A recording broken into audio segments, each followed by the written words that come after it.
ำความสะอาดบล็อกไม้แล้วก็หนังสือนิทานนะคะเราจะใช้น้ำ1 ลิตรนะคะน้ำเปล่า1 ลิตรเทไปในภาชนะที่เราจะเก็บได้ต้องการใส่น้ำ1 ลิตรนะคะเอา1 ลิตรนะคะน้ำเปล่า1 ลิตรแล้วก็เด็ดต่อ25 cc ก็เด็ดลิตรนะคะ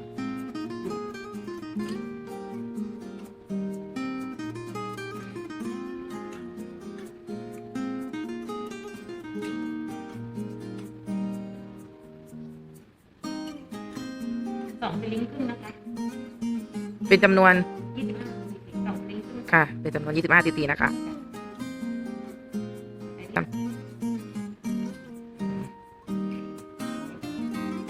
ใส่ไปสลิงครึ่งนะคะนี่อีกสลิงหนึ่งก็เป็น25 cc นะคะ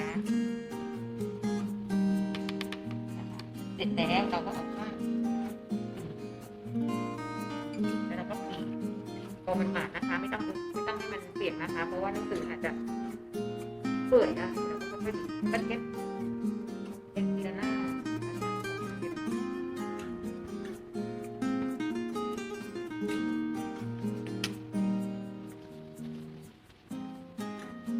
ช้าๆก็ฆ่าเชื้อนะคะ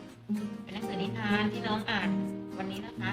น้องเอามาทำกิจกรรมนั่งอ่านของแต่ละคนก่อนกลับบ้านครูก็ต้องทำความสะอาดฆ่าเชื้อนะคะ